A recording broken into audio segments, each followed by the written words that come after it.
improve licensing conditions, and to ensure that we have responsible mining practices.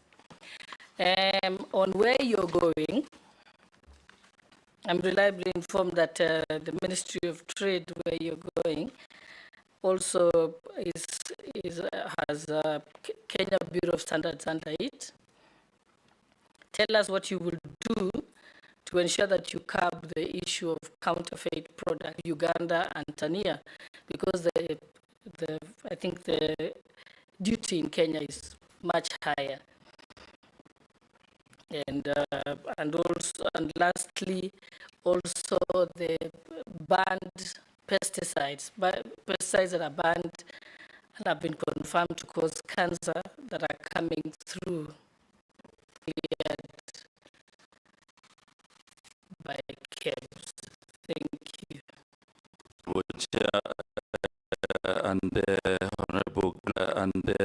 Honorable Glad for the questions that you had before mining, fisheries, blue economy, but in terms of having it as a ministry, that was the first time.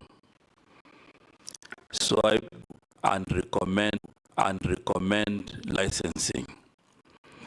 And even as I left office, the process of licensing is up to date, and it is now working according to procedure. Moratorium was lifted in October last year, and licenses over 1,200 are now getting processed without any challenges. The second thing that is key for reforms is the testing and sampling. Investors had a lot of challenges, on testing their products, and therefore I led reforms that have now devolved 8 labs across the country. So now we have decentralization, and investors can easily now do their testing across the country. There's one more that is still under reform, the Madini House, which I also had committed to the committee at that time, and it is also in good progress. I also provided leadership in instituting reforms on value addition, and as we speak, we have quite a number of investors across the country that are doing value addition, because exporting of raw minerals denies the country a lot of revenue and jobs. If you go to the western region, for example, we have an investor in gold refinery, 5.8 billion. In Elgeyo Marakwet, you have Flospa. We have an investor, 4.8 billion. In Vihiga, we have an investor, 2.5 billion. And we had also mapped other areas of the country. Right now, there's an investor who is ready to do 11 billion of iron ore in Taita Taveta. That will also benefit Tharaka in an area called Kithiori and part of Kitui. So that bringing on board of investors is part of my achievement in the ministry. And we also organized the artisanal mining individuals into cooperative societies. Now we have about 300 cooperative societies that are ready for licensing across the country. I provided leadership in gazetting 29 artisanal mining committees that will be giving permits on the ground so that people do not have to travel away from where they are.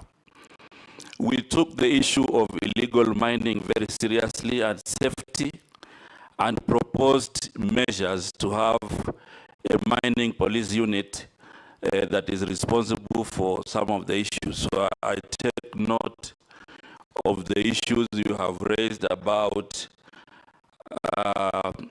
the insecurity in some of the mines.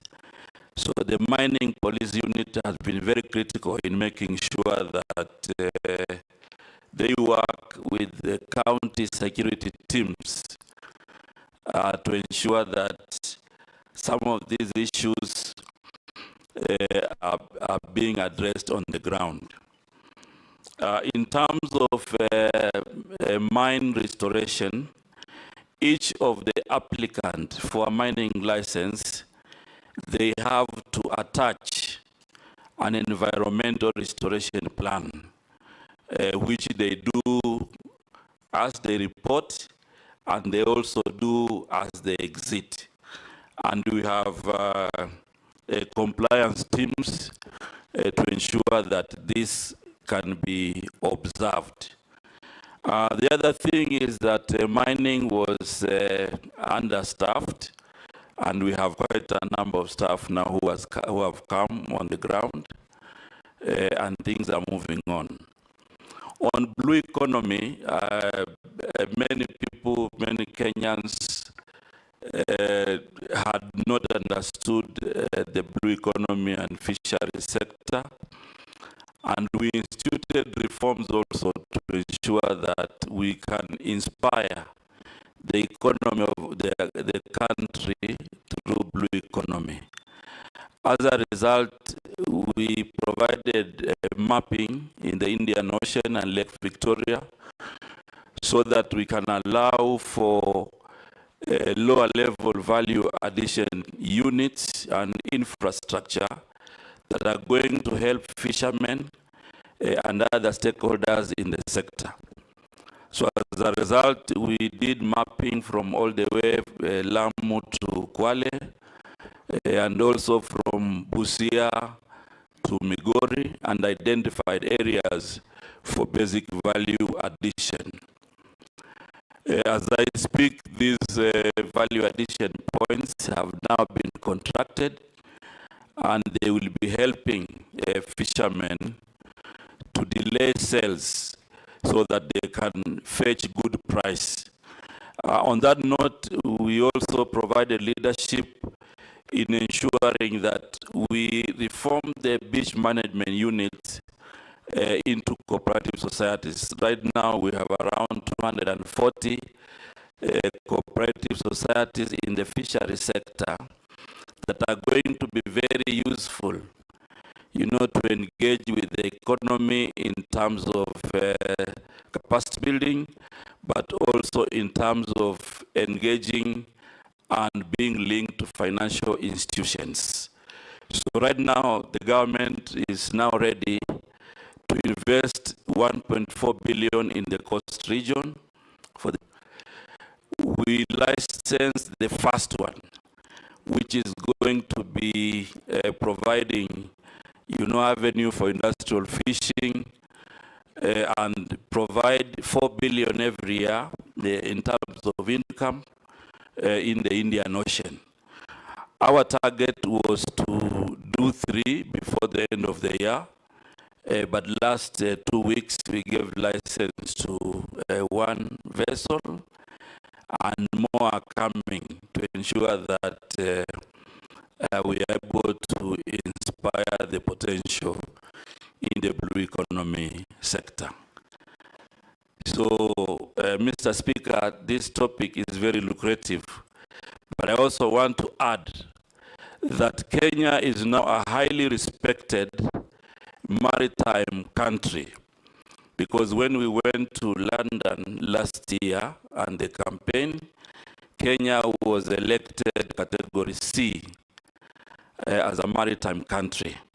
And as a result of that profile, I continue to provide leadership to ensure that we are able to upgrade our institutions to fit the new profile. As a result of that, we have a pending draft bill for Bandari Maritime Academy to be a full institution. And part of the upgrade is to construct a survival and training center, which will cost the government of Kenya 2.4 billion, basically to ensure that we enhance our capacity building on maritime affairs. I think, Honorable MVURYA, I think I'm satisfied now, but I think it confirms what the President said, that you had very poor communication, because you've done great things, but no Kenya knows about it. I am from the Flospa area. I didn't even know that you have an investor for it. So maybe you can use an opportunity to tell my people in Elgeyo Marakwet what exactly you're doing with Flospa before you go to your next answer. Thank you very much, Honorable Gladys.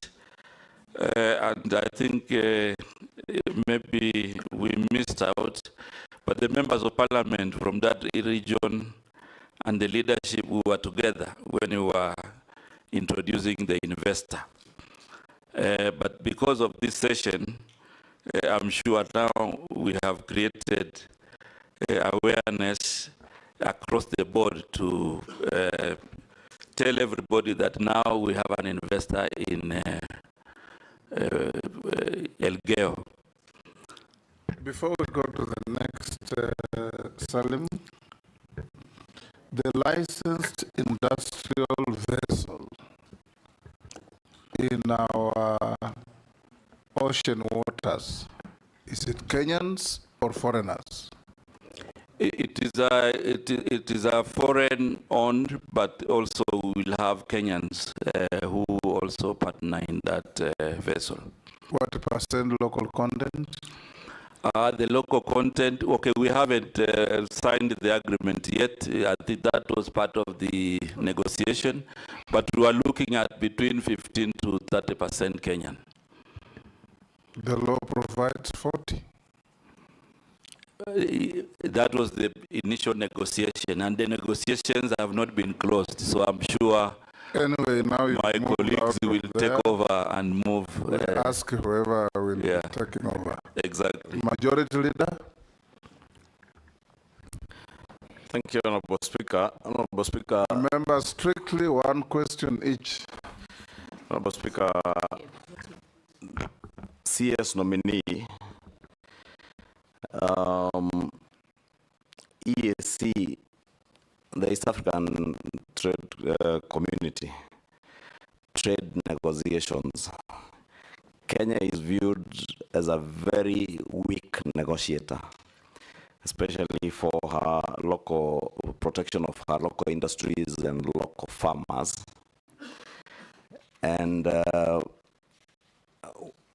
I would want to hear what you intend to do should you be confirmed in this ministry to be a good negotiator for Kenyan industries and more so farmers. Yesterday, the Honorable Mula, I think you've spoken about in your ministry of former Ministry of Mining. As you say, you engage with the Elgeyo Marakwet leadership. The Deputy Speaker was born there, but she represents the people of a single issue. Next door, she didn't know because you engage with the local leadership. But that is an investment for Kenya, not for Elgeyo Marakwet County. And therefore, I want to put it to you, and you will tell us whether you actually did fail in communication. And if you failed in your previous ministry in communication, what would you say to convince Kenyans and us that you will not fail in communicating what you are doing for our country in the new ministry should you be approved? I'm saying that moving on to what I was speaking about, import substitution, our local manufacturing sector, because of a failure of communication in government, our local manufacturers had very good propositions or provisions in the finance bill that was lost as we have been told, out of poor communication by government. We have now exposed our local manufacturers, whether they are manufacturers of diapers, sanitary towels, or those in the steel industry, to unfair competition from very cheap imports whose standards we can't even ascertain since they come to the country done on standards from other countries, especially those from the far Asian countries. What will you do? Communicate this through the media and through any other forms. However, going forward, it is a matter that we will be able to strengthen to ensure that there is communication. And communication here... there is the mainstream media, yes, which we used to call mainstream media, which is the TV stations and the newspapers. But today, the alternative media, which is social media, is now the mainstream media. Yes, exactly. So you've got to change your thinking, who's alternative and who's the mainstream. Yeah, that is one of the areas that we will, going forward, I think as government, we will be able to use those channels of communication to ensure that we get everybody on board. On the matter of local manufacturing and the industry in general, that honorable member alluded to the fact that there are good things in the finance bill which were meant to revamp, some of the local manufacturers. One of the key areas that we will strengthen, or I will provide leadership in strengthening, is to make sure that we bring as many stakeholders as possible. For example, the Kenya Association of Manufacturers, KEPSA, the Kenya National Chamber of Commerce and Industry, and many other stakeholders, to make sure that as much as possible they participate. And also using some of the corporations and sagas in the ministry. Chair, on a point of order, maybe the nominee did not get my question right, because those are the processes you're describing. Yeah. I was asking, should you get nominated? Yes. And you find, for instance, the provision to levy excise duty on sanitary pads that are fully finished products from, for instance, China, was in an endeavor to actualize the import substitution policy, yeah, to support local manufacturers. That particular provision was lost in the finance bill. Should you be approved, will you pursue, and maybe the nominee who was there before you actually did put it very well, that it is possible to break down the finance bill into various other laws. Should you then be approved, would you pursue actualizing the good provisions that sought to protect local industry? Because, as I said, they were lost because of the poor communication generally in government. So my direct question is, are you going to pursue the import substitution policy and protection of local industry, should you be approved, and bring legislative proposals to Parliament to actualize that which was lost? Oh, yes. Nominee? Yes, Mr. Speaker. I think the answer is yes. Because, you see, if we had very good proposals that inspire the economy and they were lost, what I'm committing to this committee is that we will, and I will provide leadership in the ministry to pursue them. Because if we are to inspire the local manufacturing, then as government we need to have a deliberate policy to ensure that either we impose levies or we reduce levies to ensure that these manufacturing industries can survive. So the answer is yes. I will be providing leadership in pursuing these good things. But as we pursue these good things that were lost in the finance bill, Mr. Chairman, I also want to insist that we'll have a robust engagement with stakeholders who may not have seen this before, so that the decision that is finally made is made with all stakeholders in mind. So that is a commitment and a yes, and we will use all manner of communication to ensure that we are able to paint, the positive gains of these particular good things in the finance bill. So this is something we will pursue, Mr. Speaker. The second point about a weak negotiation for Kenya, I also want to commit that we will change the tables. It has come out not just in negotiating for farmers, but even in other forums, where we have a subcommittee of the East Africa community. Kenya has been making a huge contribution in terms of budget, but in terms of benefits, you find that other countries are the ones benefiting. So this is an area I also want to commit that I will move in to ensure that we protect the national interest on this one actually. Production plants or downsizing operation.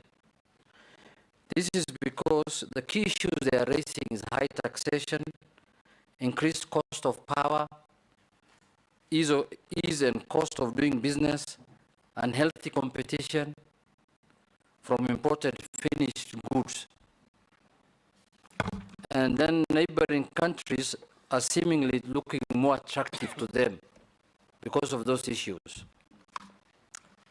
Some of those who have relocated business to these jurisdictions, if approved as a minister for trade and industry, what are you going to do to reverse this sorry state of affairs, Mr.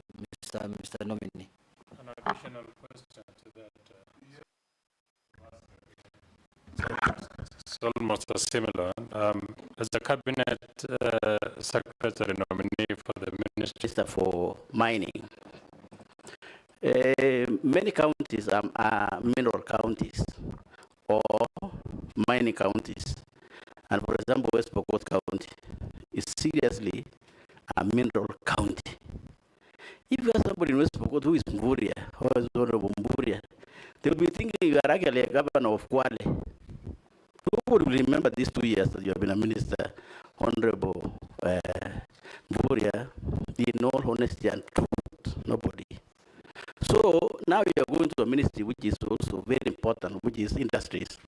And all counties are going the bottom up. They are going to be maybe industrial centers. Are you going to run your ministry from the desk where you are in minerals?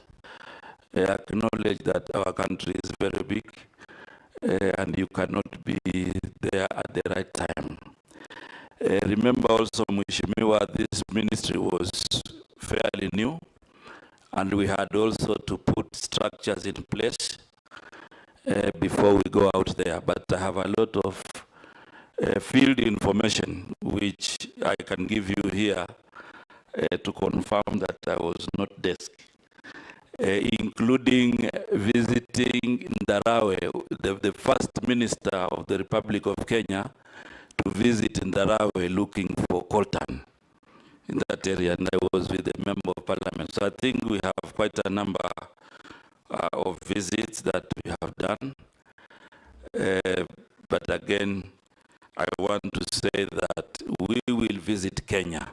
I will visit Kenya as much as possible. On the matter of protecting the local small and micro enterprises against the foreign investors who might have big capital. One of the things that I want to bring to Parliament, and we will work together, is that currently there's a lacuna in legislation to protect the local investors.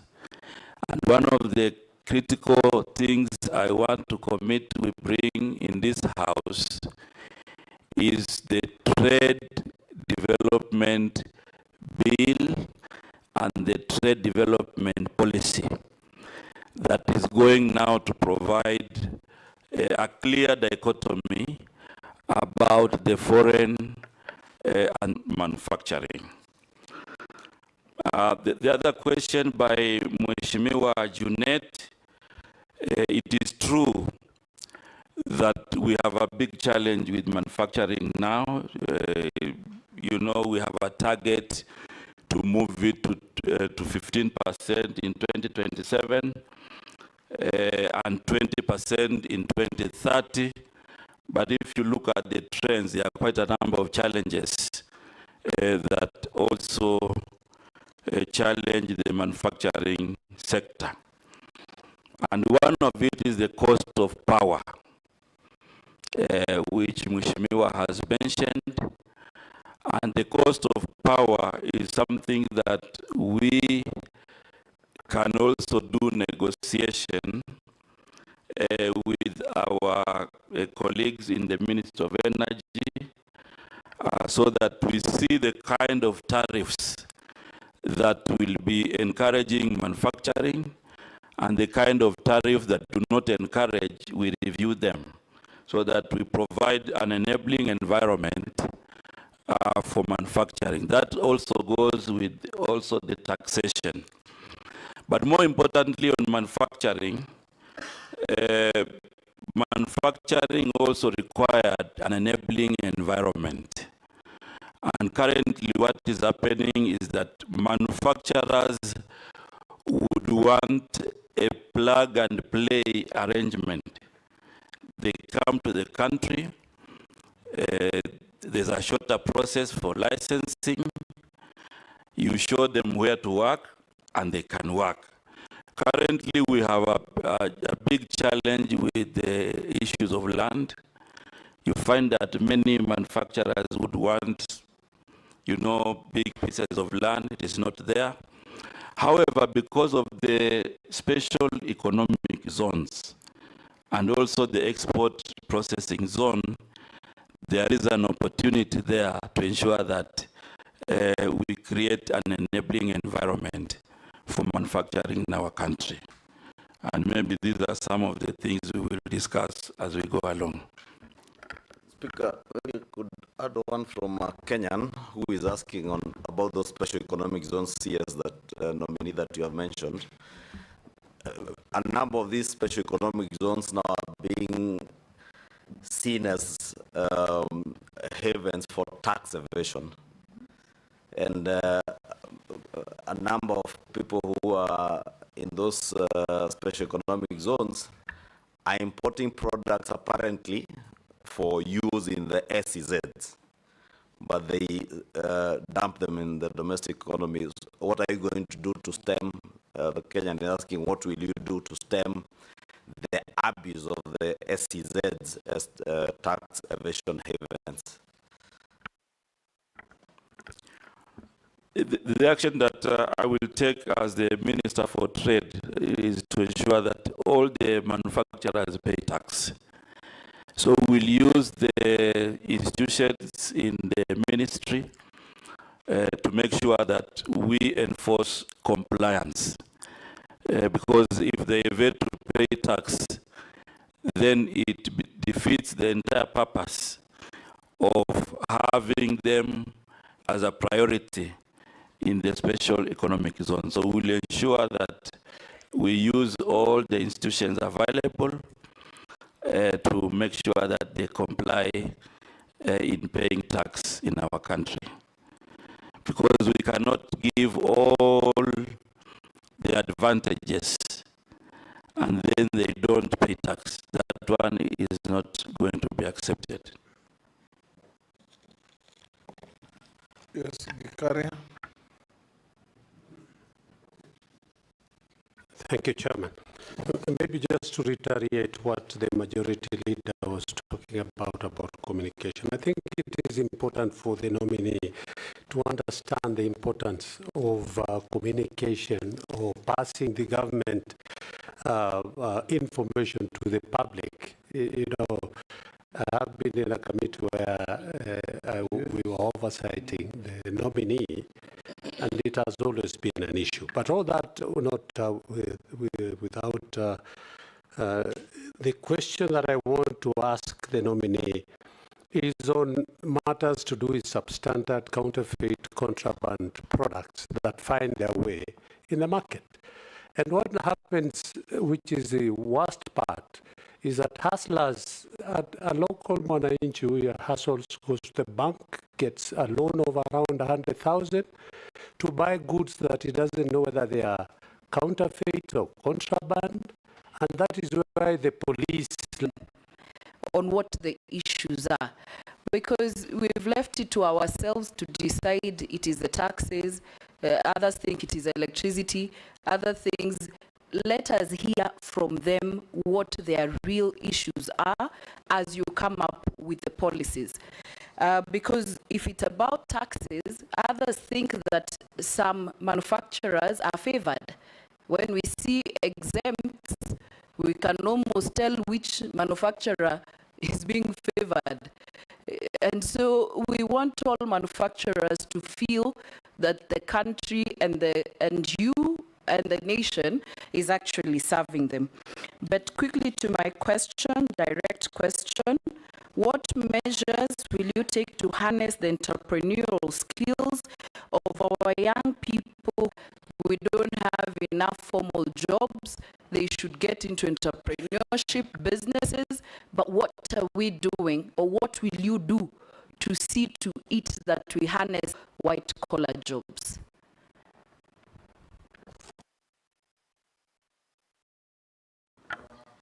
Go to Mary. Mining site as and the neighboring can safety of the people, the houses are cracking, a lot of health issues, too much dust, and also fears regarding to the extent of the mining activity towards the Kenyan side. So my question is if you could, whether our minerals underground are safe. I think I leave it there. Thank you.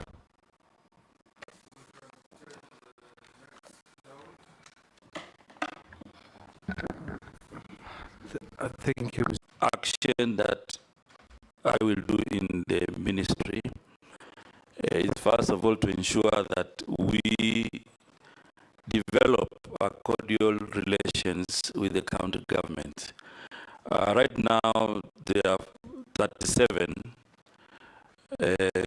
county aggregation and industrial parks, and these are meant to provide an avenue for small-level traders to have a place where they can aggregate, to have a place where they can have the first line of their working with the county government is meant to inspire the local economy. So we will be able to work together to ensure that these KIPES then become practical, formidable places for value addition for businesses and to inspire private investment.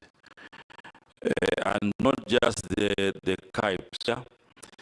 and the Interior, and together with the Minister of Mining, closed the mine, and it is monitoring those activities.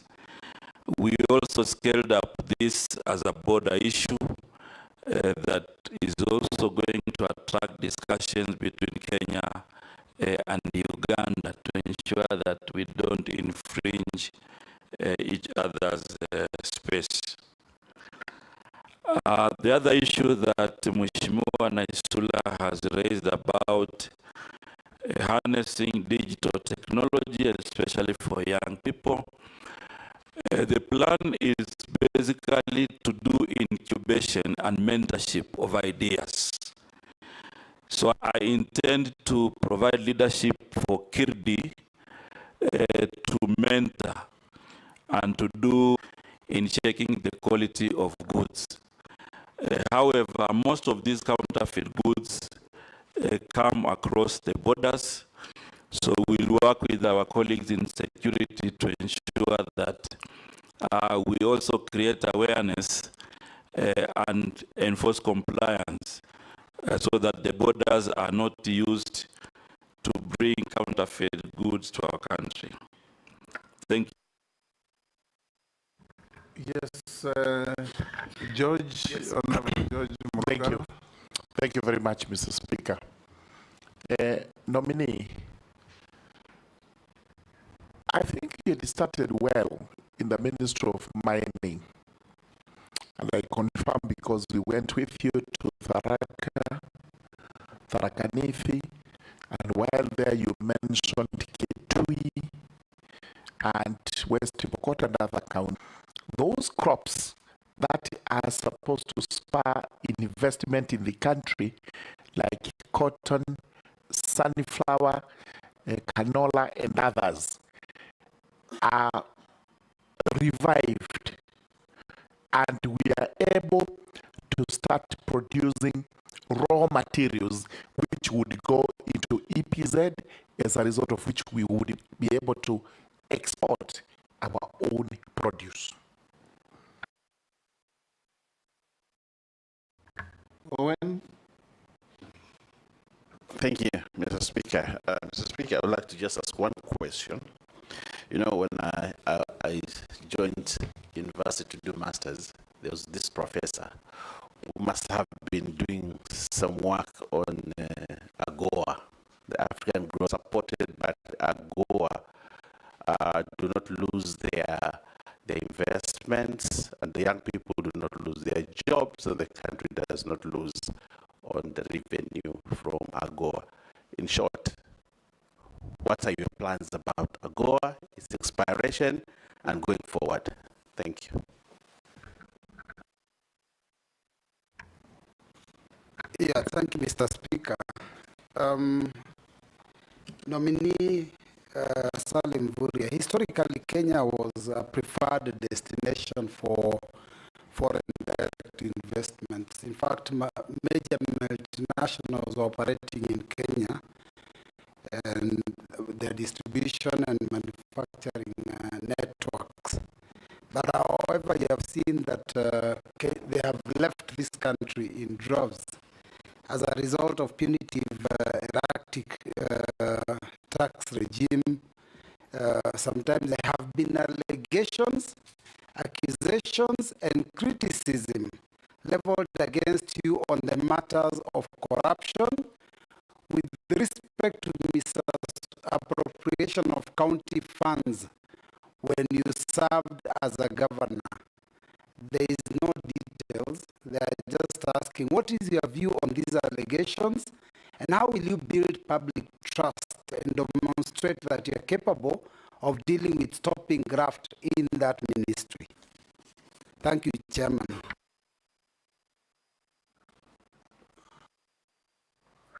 Chair, can I give? Yes, yes, Mole. Thank you, Chair. The nominee, Honorable MVURYA. I think a lot of us, we feel that you governors who came to the central government still believe your managers in counties as opposed to workers in the executive. Maybe I want you to really comment on that. My first question is on, because of time, Mr. Speaker. Okay, proceed. Okay.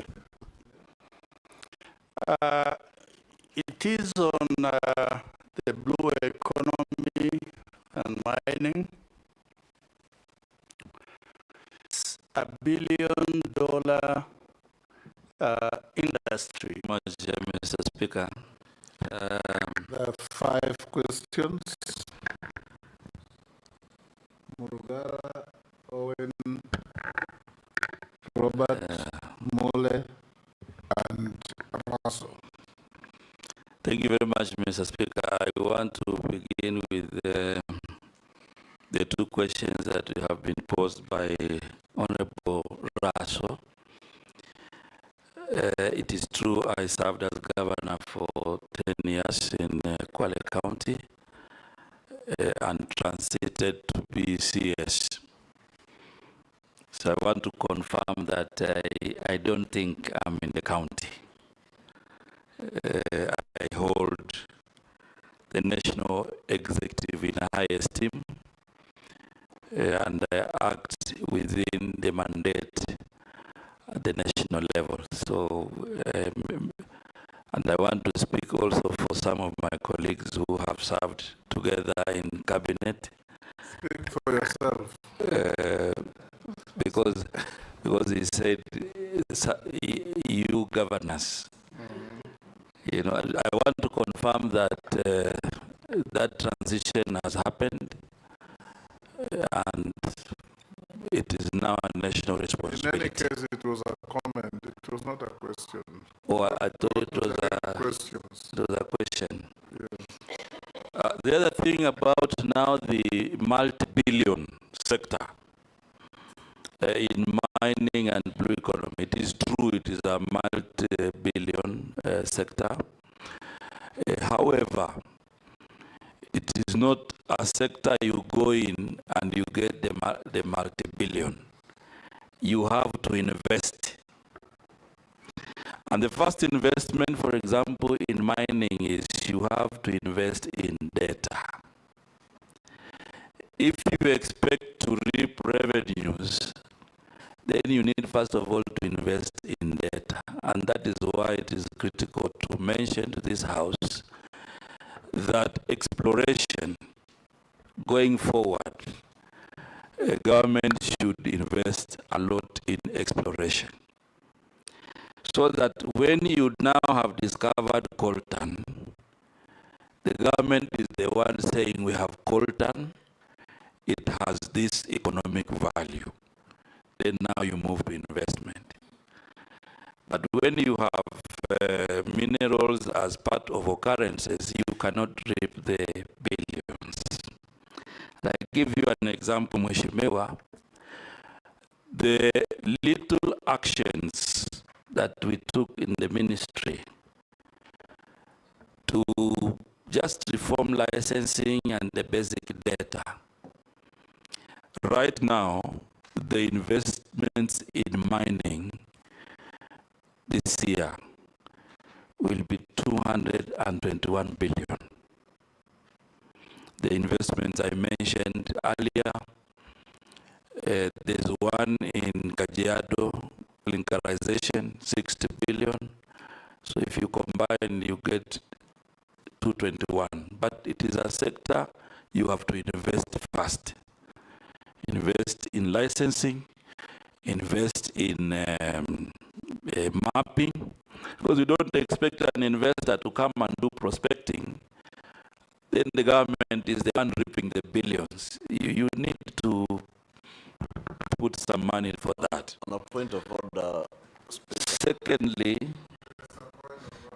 on a point of order, Speaker, just on that point, because Honorable Speaker, some of us have been here for some time, and And I believe that's why probably Honorable Raso is asking that question, because data is available, CS. We spent not less than, if I remember, not less than 9 or 11 billion facilitating the National Intelligence Service to do a geophysical survey of all our mineral deposits. Are you then telling the country that this data is not available to the government or to the ministry? I know that was in the last regime, but government operates in perpetuity. And therefore, if that data, and we spend public resources on it, and I say that because I was a chairman of the Budget and Appropriations Committee when we allocated the first 5 billion shillings for that geophysical survey. That money was under the Ministry of Mining. It was moved to the National Intelligence Service with the justification or pretext that it was very sensitive data. Are you telling us now that that data that we are told was sensitive is not available at the ministry or with government? It disappeared with the other regime. Okay.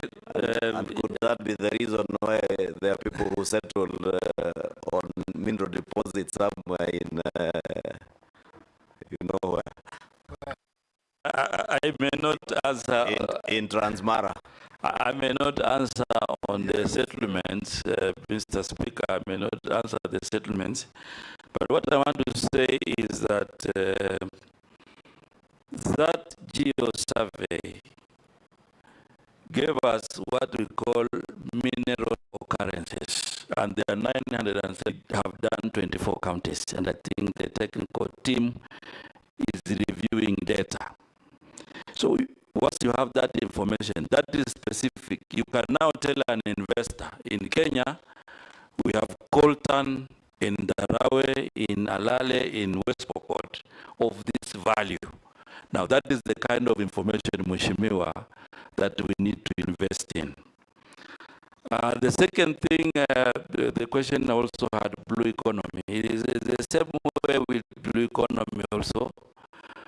It is multi-billion, but it is not but a multi-billion on arrival. It is multi-billion on your initial investment. For example, if you go to the Indian Ocean, there's a process that has to be done. You know, you need to do, which is going to host the digital ideas for our country. And in terms of management, the Minister of ICT is leading this special economic zone. Just like any other economic zones, the challenge is the infrastructure, the horizontal infrastructure. Already there has been discussion with the government of South Korea, and they have committed to help us in putting the infrastructure in Konza. So once the infrastructure is put in place, then we will have a good environment. Under the ICT ministry. And the investment and all the plans is to make it Kenya's equivalent of the Silicon Valley.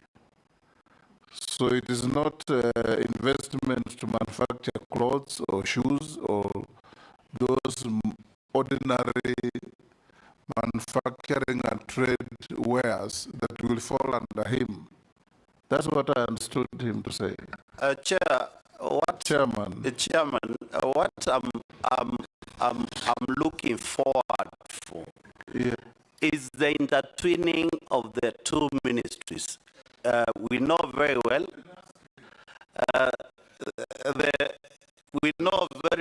Konza City, the lead ministry is the ICT. But you are coming to a ministry whereby investment, trade, and industry will be under your purview, whereby government has already created the environment. And in your previous response, you say that the land and the infrastructure is required. Already there is already infrastructure done by Kenya government. It's you to intertwine with the industry, ICT ministry, to bring us the investors and to create the trade and the industries within the Konza city to create jobs. The Speaker, I thought Konza city is a parastatal on its own, under the Ministry of ICT. If I got it wrong, yes. I got it right. It is. Yeah. And parastatal semi-autonomous things that... That's what I tried to tell the Honorable Mulde, but he's asked the question. Let's see if MVURYA has the answer. Yeah, Mr. Speaker, I think there's no contradiction between me and the Honorable Member. Yes. When the Minister of ICT is taking leadership, yes, we will work together to ensure that we support them and we create the necessary synergies within government to advertise Konza City, to provide support through Ken Invest and other institutions in my ministry to ensure that then it becomes a viable project. So there's no contradiction. Okay. We will work together. Okay. Have you answered all? Robert Mbuis? I haven't gone. I'm now going to his question actually. So I started from the recent. Now I'm coming up until.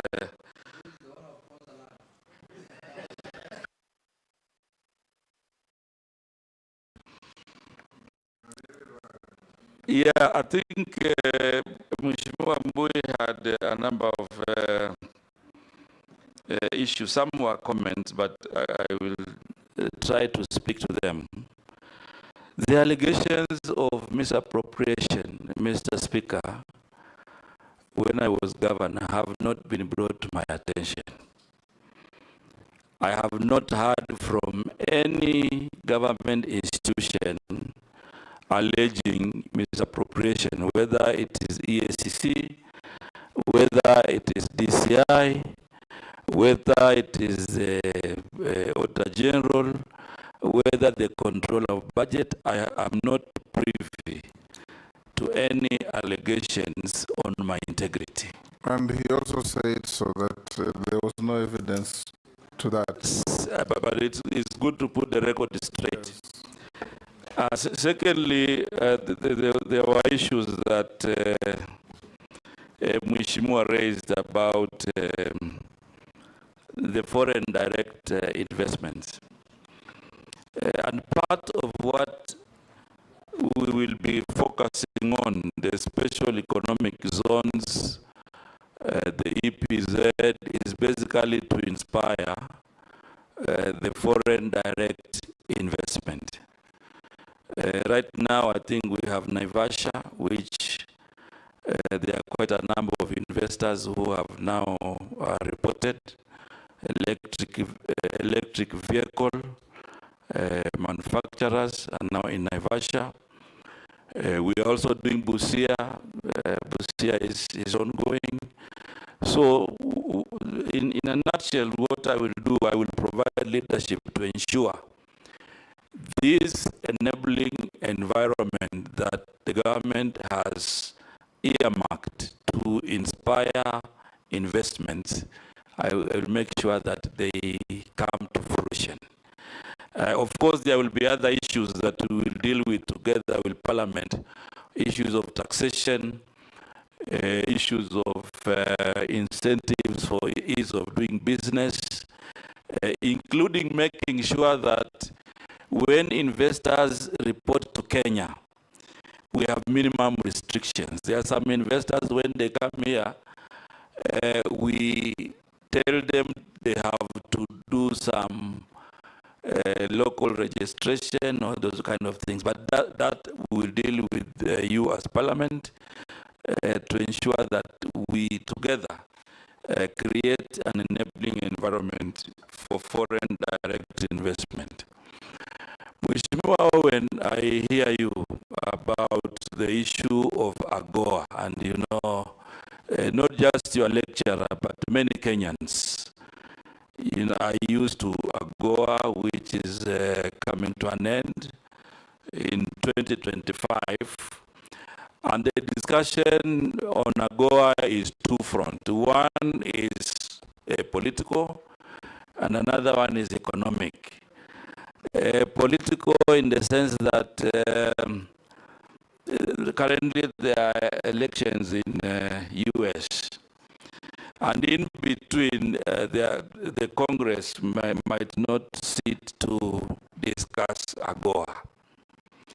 However, as government, we've already made our position known as Kenya position, that our wish is AGOA to continue, and that has been put emphatically. Didn't the government sign a trade agreement with the US, or is not yet signed? On AGOA? No. Not on AGOA. AGOA is not just about Kenya, it's about Africa. It's about Africa. So you have to go cooperate with the rest of Africa. Exactly. So I think the other issue, Mr. Chairman, that I wanted to bring on board is that we all know AGOA and the deadline. The government of Kenya, through the ministry, is also in discussion with the US government for the strategic investment partnership. That is ongoing, and part of what I will be taking over upon approval by this House is to ensure that, you know, we discuss graduating, you know, this STIP into a market access arrangement and a comprehensive free trade agreement. Those are some of the things that I want to commit that we will be putting on the table.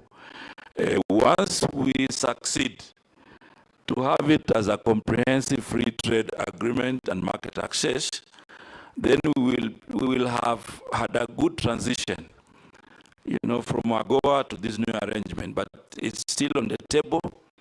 There's a meeting next month on STIP.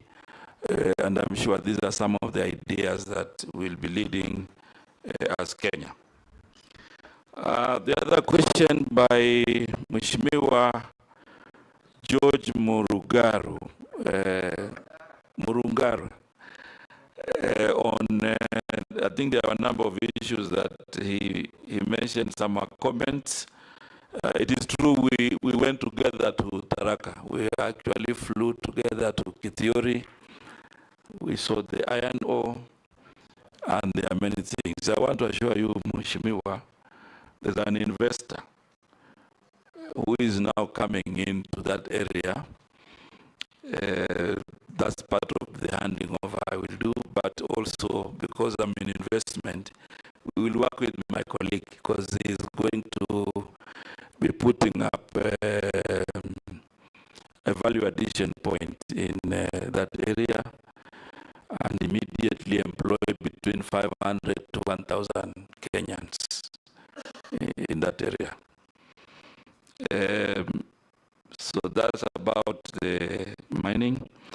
The issue of raw materials, Mr. Speaker, I want to commit that we are working with our colleagues in agriculture. We will work with our colleagues in agriculture to revive the raw material crops that can support local manufacturing.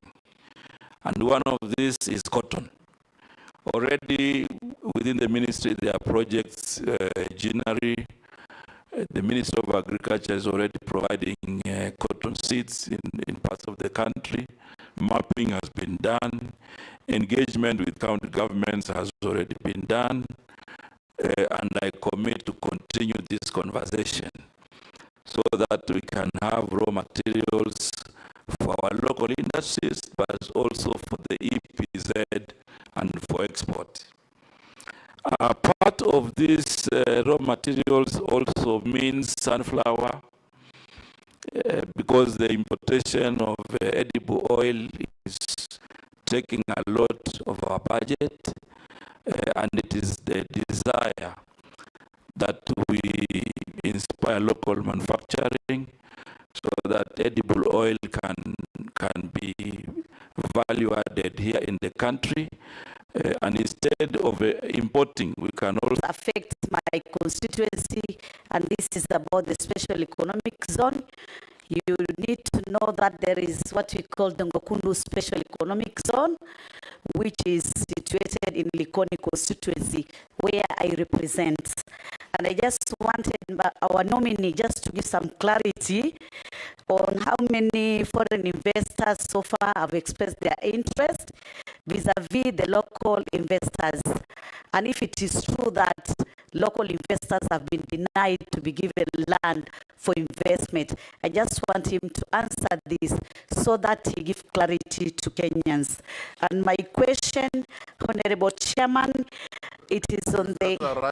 This is a rider because there's already talked about special economic zone, Chairman. Will you take to ensure that new tax regulations are fair and supportive of SME growth, while also addressing the broader goals of economic stability and trade enhancement?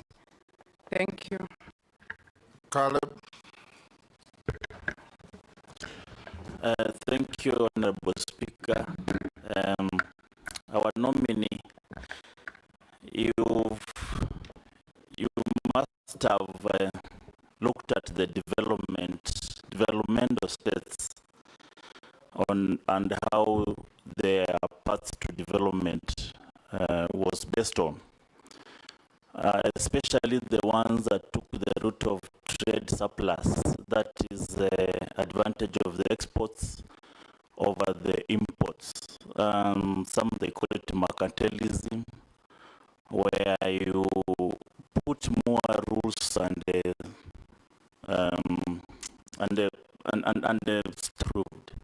How, which regimes and how will you maneuver through these international organizations that are always unfair to the global south? But and the last which I had to raise as a point of order, but I knew I'm going to speak. The question of Honorable Kimani Chunga was very pertinent, Mr. Speaker, because I'm also aware a lot of money has been put to survey by the NIS. But most importantly, Speaker, is that most of the nominees we vet here, they have a lot of promise on what they are going to do. Once they get to the office, they say there's no money for implementation. But we need to them mining and all other areas that have been put before. These are areas that you need to do initial investment before you reap the benefits. I think that is the... You've said that 3 times. I have said it 3 times, but now Mheshimiwa brought it back. That's why I'm saying it. May allow me to save time. So it is not an issue of... The question was just clear. If there is any evidence of you requesting maybe the treasury that if we have this funding towards this project, then we're able to discover our minerals. Just that. Mr. Speaker, I didn't complain. I was giving you the concept of investing and reaping. However, all that I committed in the first vetting, I was able to do. So on that one, I can pen off on that one. The other issue about World Trade Organization and engagement with Kenya government. The World Trade Organization, in my understanding, is an organization which gives broad policy framework for countries. However, when now you want to do specifics, you do negotiations specific to the area that you would like to have advantage. And therefore, I want to confirm that upon approved by this House, I in clinkerization in our country. So the tariffs are being employed by government selectively and deliberately to address a particular policy implication. And I'm sure these matters of tariffs and taxes, the ministry will not just conclude. The House of Parliament will be very critical in having discussions on the kind of levies and tariffs that will apply for certain agreements, for certain products, and for certain negotiations. So I think I want to commit, Mr. Speaker, to ensure that we properly engage. I will use my skills to ensure that we get the right business model strategically to ensure that the kites do not become white elephants. The other question by Mheshimiwa Mishi on Dongo Kundu. And I want to say that I have not skipped Dongo Kundu, Mheshimiwa. It's a very, very important project for Kenya. And it covers Kwale County and Mombasa County. The current situation with Dongo Kundu is that we are now moving on with the implementation of infrastructure. JICA has come in to support the government of Kenya. And also KPA is providing leadership in this project. We have 1,648 project affected persons who will be compensated. There's 384 acres of land in this area. They will be resettled and properly compensated before the project begins. Currently, there are 72 investors who have expressed interest. Unfortunately, I have not been able to dichotomize whether local or foreign. But I'm sure going forward, we will have a chance to classify them, and then we will see who is foreign, who is local. But the commitment I want to say, Mr. Speaker, is that we will ensure that there is fairness in the allocation of land in Dongo Kundu. On matters leather, it is a very critical value chain in the Kenya Kwanza plan. It is also a critical value chain in MTP4 because Kenya has abundance of leather, and we actually have a target to, get income from leather to the tune of 120 billion every year. What is happening, Mr. Speaker, is that right now we will be working on the value chains, and upon approval, there's already Kenani in a river, which has been identified, as part of the leather industry that is going to host the value chain there. And therefore, we are on schedule. We know there's Isiolo and many other counties that will participate, and we will work, I will provide leadership to ensure that we work with everybody and all counties involved to revive the leather industry in our country. That also goes for other value chains. I think Mheshimiwa also raised the issues of cashew nuts. And already with Kirdi, we will provide leadership with Kirdi. There's an open area in Malindi, which is earmarked for cashew nut value addition.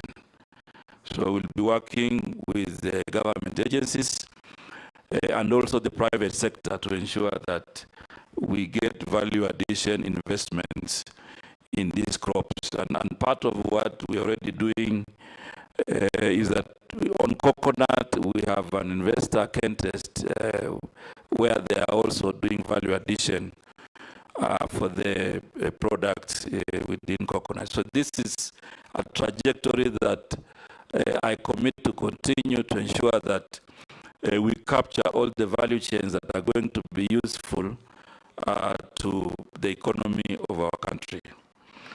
Mheshimiwa Mukami, on the issues of finance bill, I think both the 2023 and the 2024, it's not all lost. There are good things there. And I commit to keep the good things, to engage widely to ensure that those that will be supporting the micro and small enterprises are also brought forward to support Kenyans.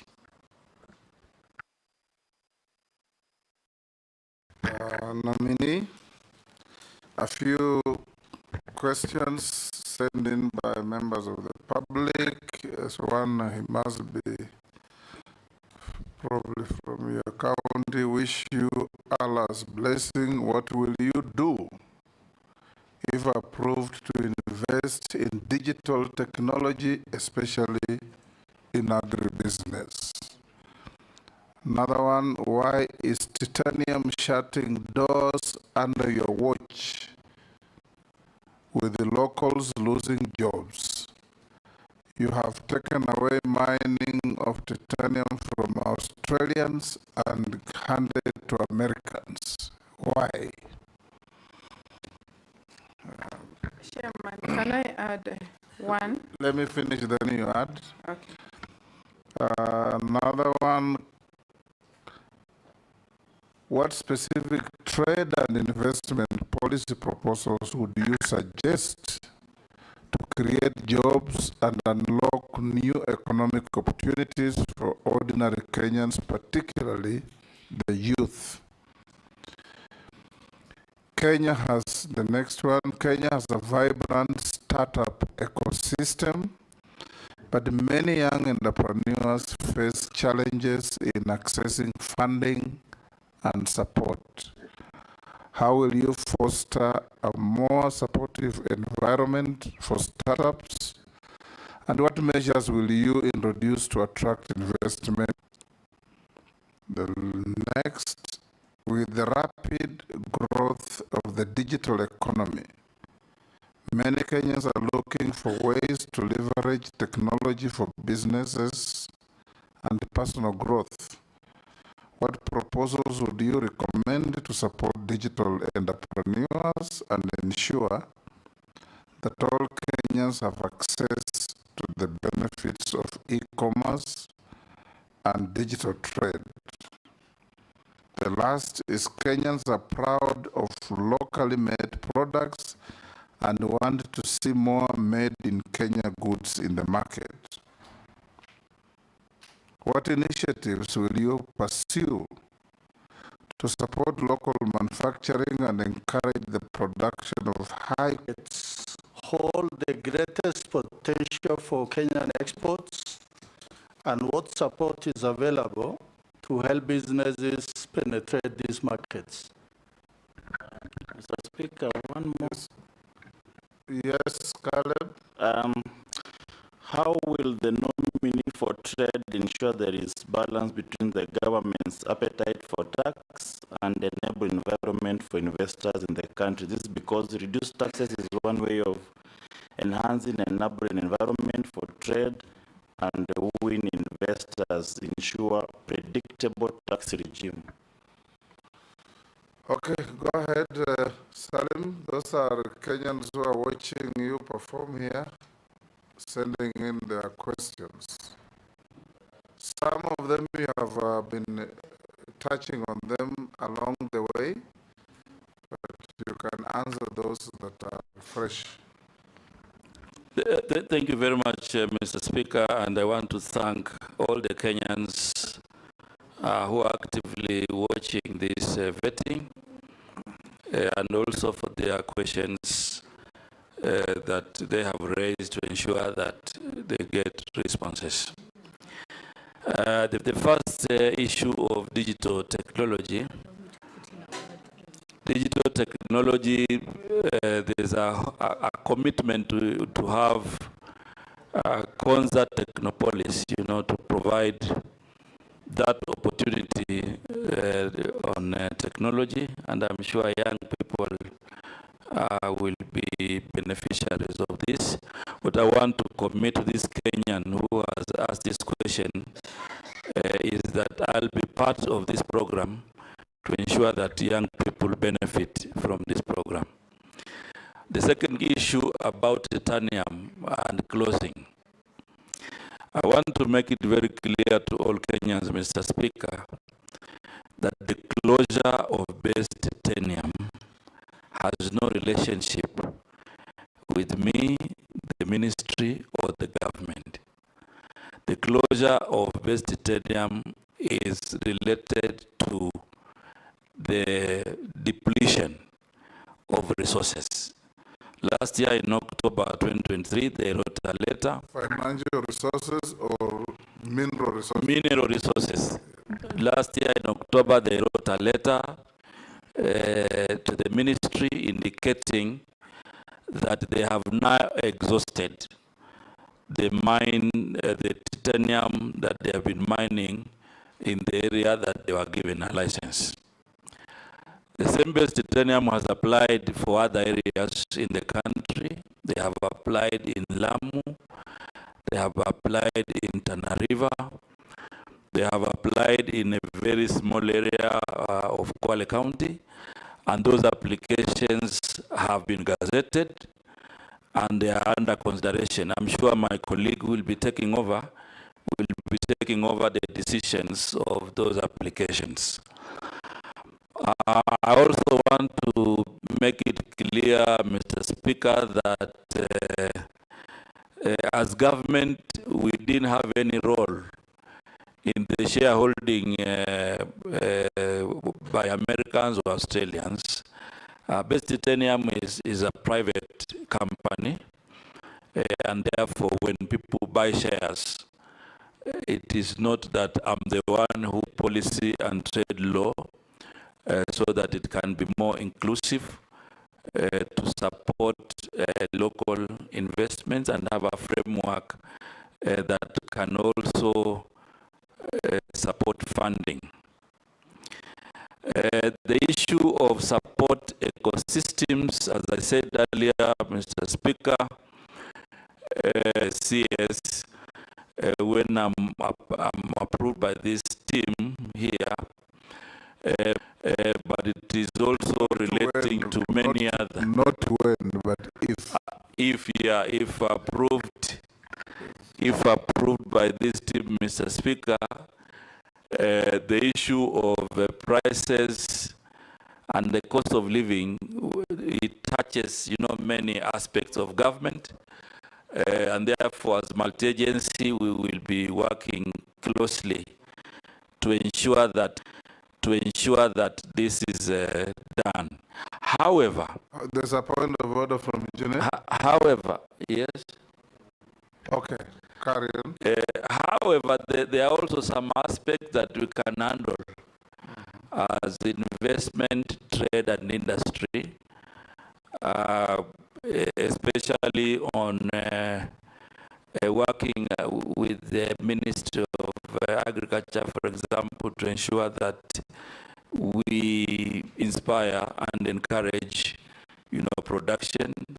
And when the production is enough and it has surpassed, like now, what we have, then I will provide leadership to ensure that we have a warehousing receipting system, that takes the surplus to the warehouse, and that then we can use it to bring down prices at some point in the year. So we'll be working to make sure that we have that warehouse receipting system to aggregate surplus produce and to make sure that farmers and other business people in that are not captive of cartels. The other issue about SMEs and access to finance and markets, part of the reform that I will propose upon realizement, they can have systems to pay and all this. So we'll be working with the stakeholders and parliament to ensure that this comes to fruition. The issue of local products in the local market, I think I also agree that as Kenyans, we are very proud when we buy Kenya and build Kenya. So in this front, I'll be activating the Ken Invest and the Kenya branding agency to ensure that we promote the local products. Most of our products are not properly advertised. And part of the reform is to ensure that Ken Invest and the Kenya discussing on how this can be reviewed and how we can strategically position Kirdi to support more Kenyans in the value chains that are being suggested. Mheshimiwa Raso talked about how Kenya is positioning herself on emerging markets. Mr. Chairman, we already have efforts that I wish to continue upon approval by this House. One is that we already have the APA, the Economic Partnership Agreement, with the European Union, which is giving us an opportunity as Kenya to consider a new export market. However, Mheshimiwa Speaker, this APA or the Economic Partnership Agreement, many investors locally and even producers may not be aware of some of the advantages and opportunities that exist. I want to undertake to ensure that we do a robust dissemination so that people can understand what is duty-free, quota-free, right? Yes, but you know, there are products that have been mentioned there. Like when I read it last, immediately after signing, I realized that there were a lot of things to do with fisheries. So we took it upon the ministry to engage the EU on how we can have specific actions and specific implementation framework on matters related to fisheries and blue economy. And that discussion has gone on. There are many others, you know, that affect different ministries, different agencies, and these are 900-page document, Mr. Speaker. So it requires dissemination positively, especially for those that... You will be the focal point if approved. I've already committed to do that. It will be your duty then to tease out everything and disseminate to action areas. Exactly. I've already committed that, Mr. Speaker. Yes. Secondly, Kenya is also opening new fronts, especially now. I know we have COMESA, we also have SADC, and we have the East Africa Community. East Africa Community is giving us a new market of around 300 million. But that combined, we are also will also provide leadership in the tripartite free trade agreement discussion, so that we can open a new market of 600 million people in North Africa, East Africa, and South Africa. That will also become an advantage. And I think as Africa, we can open more the 1.2 billion population through the AFC working on to ensure that we don't overtax, we don't introduce levies that Kenyans will not be able to pay, but also give incentives that will inspire investment. I want to give an undertaking, Mr. Speaker, that I will be committing to ensure that when we are doing this discussion, of course it does not just rest with my ministry, but even other ministries, we will be alive to the fact that we cannot overtax Kenyans. And we will continue that trajectory in to come and make edible oil here in Kenya.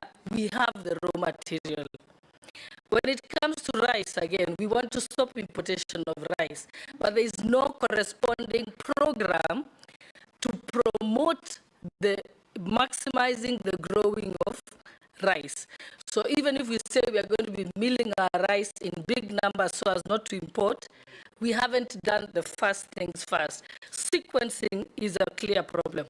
On the issue of clinker, we have put levy on clinker, but we did not ensure that we have sufficient clinker deposits in the country and that are already being mined, so that as we put the levy, we ensure that we have enough deposits in the country.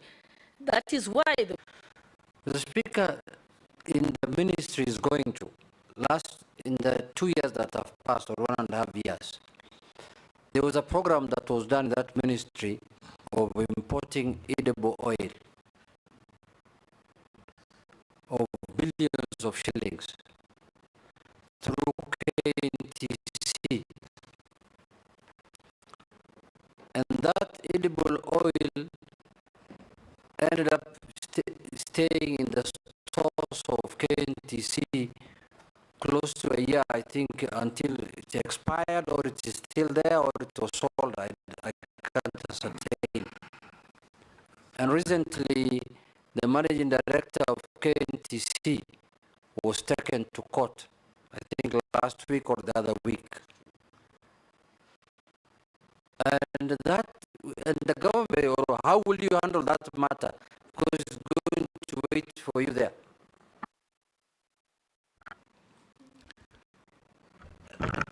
As a supplementary to that one, a quick one, do we still need KNTC as a trader of commodities in the current world free market? Mini, can you start with the undertaking, then cascade down? Thank you very much, Mr. Speaker. You see the question that counties. Secondly, on the issue of river tax and all these others, I want to give an undertaking. Using my project management skills, the sequence will change. I know the sequence also involves other government agencies. My undertaking is that I will provide leadership to ensure that if it is funding, if it is decisions, we do on all steps, so that we don't end up where we have ended. I know, right? Thank you. Then I now have an audio-visual evidence of exactly, and I want to. We will be playing it, Mr. Speaker, at some point.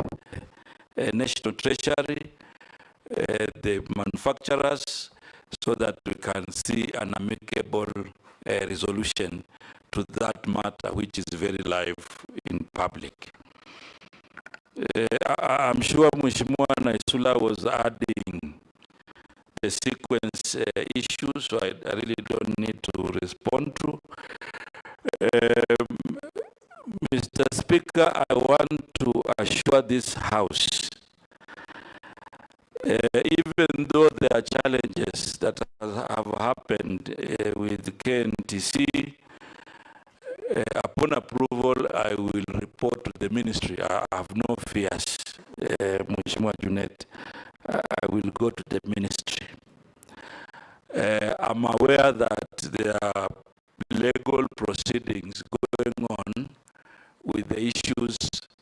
Then we will come up with a good. The 47 that you passed in cabinet to get rid of. I haven't looked at the list, Mr. Speaker, but what I'm saying is whichever way we look at basic reforms to make it more efficient. But my question was CS, because we are here to ascertain your capacity and ability to take over that ministry. In your opinion, under the current liberalized market, KNTC, someone called Canatco, which is still in GOK books as a parastatal 100% owned by ICDC. It has been under stage managed the receivership for over 27 years.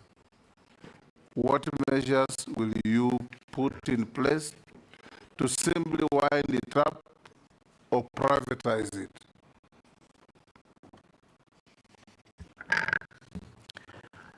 Mr. Speaker, you know Canatco?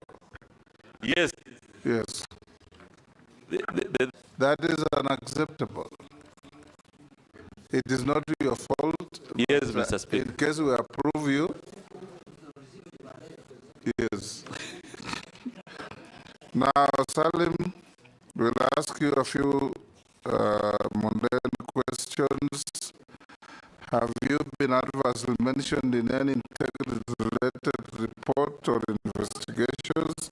No. Apart from the no evidence statement by Robert? No. No. Do you hold any position in any political party? No. What is your net worth? 158. MPs have found the page. Yes, MPs have found the page and have done the work of your assistant. Yes, we see what you have. When we last vetted you, what were you worth? 120. 120. Yeah. So you have had a growth of 38 million. Yes. How did it come up? The value of the